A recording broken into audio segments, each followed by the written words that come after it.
To start with the interview, can you say hi to our fans in China and on Sina.com? I would love to. Have you got anything to say in Chinese? You can say 你好. 你好. That's hello. Okay, 你好. Yeah. 你好, I'm Duffy, and sending you loads of love to China. Thank you. Okay, so let's start. First question. You were born in a family influenced by old school music, and there was no record or CD store in your hometown. Is that right?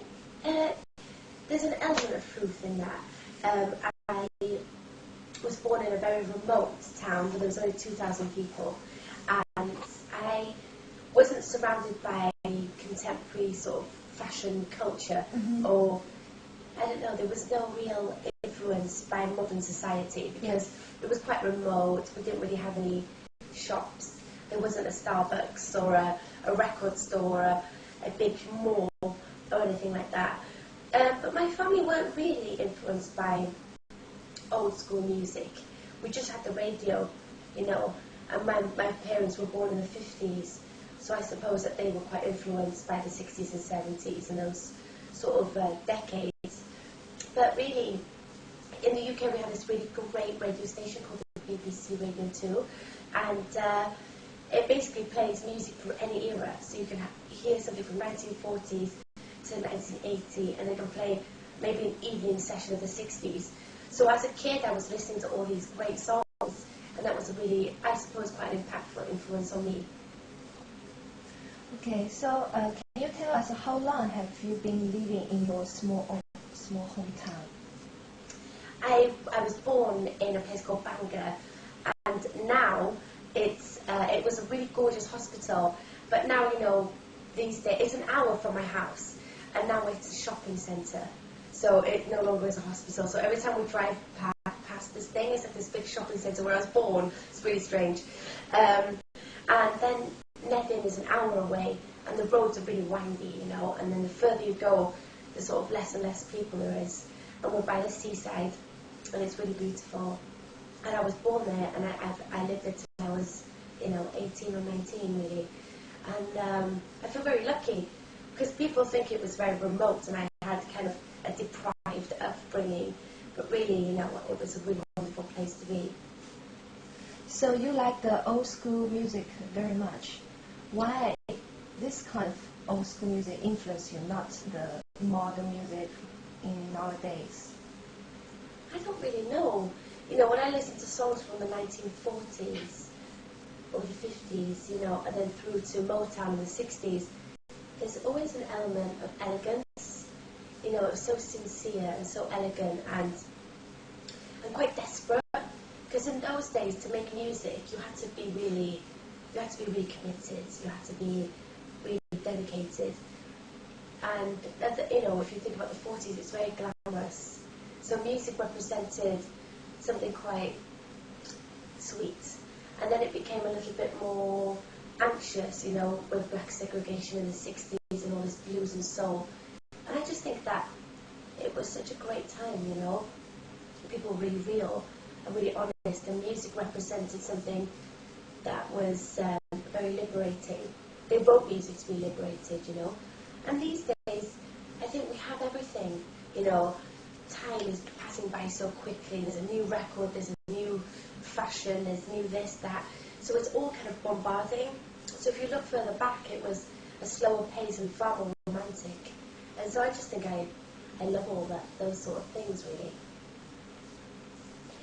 really. So you met Bernard in 2004 through Jeanette, and then you collaborated with Bernard and wrote the hit song Warwick Avenue. We are interested in your experience of making a soul song with a rock guitarist. Can you tell us some interesting stories behind this collaboration? Yeah. Bernard and I wrote many songs on the record. I think he has 4 songs on the album. 3. Oops, I can't remember. Can you believe that? 4 songs on the album. Wow, God, I've been speaking so much I've forgotten what day of the week it is. We wrote 4 songs together. I wrote another 4 songs with Jimmy Hogarth and Ed Wright, and I wrote 2 songs with Steve Booker that I met at the very end of the whole record process. And Bernard and I didn't write Warwick Avenue together. We wrote Serious. So you are right, there is an element of soul in that, and he is a rock guitarist, I suppose.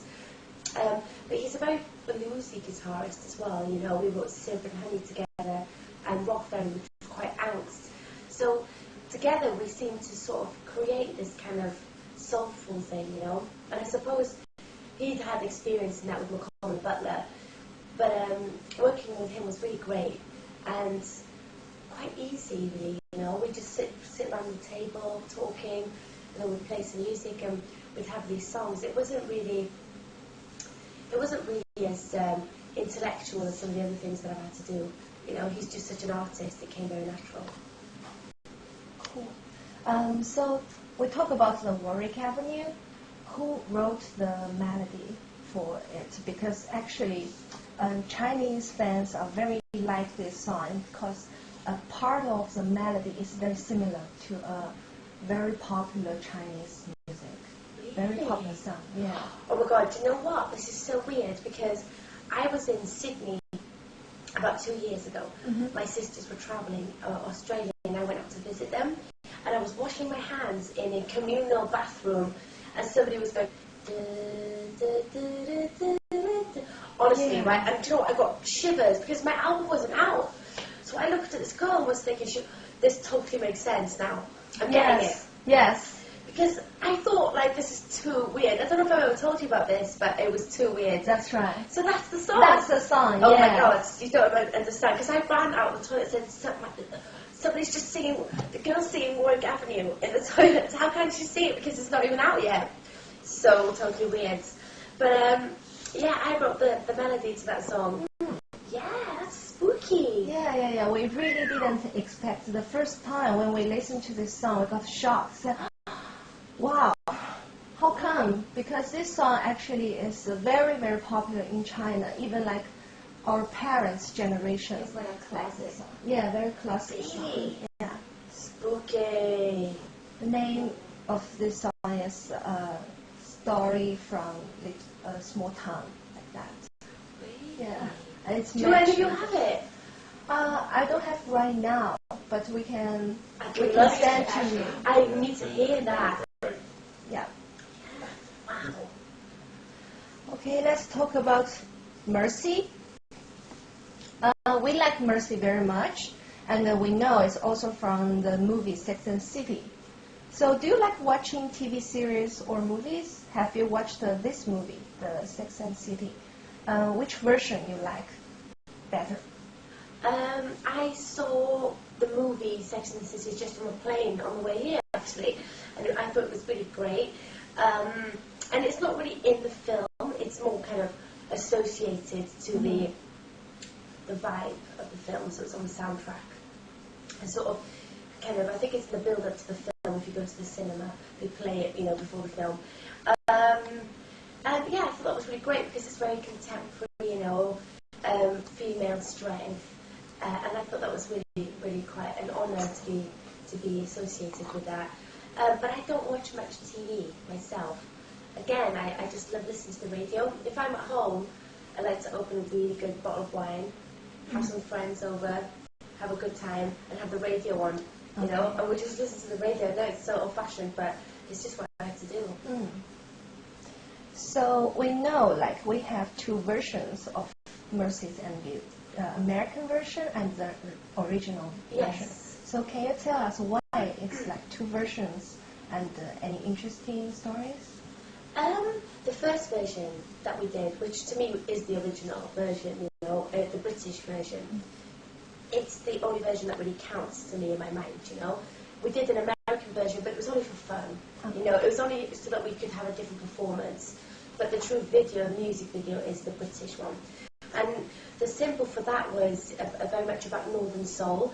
And Northern Soul is a dance routine that was created in the north of England when all these amazing, obscure soul songs were being imported from America in the 60s and 70s. And it's a massive movement, and it's very famous in Britain.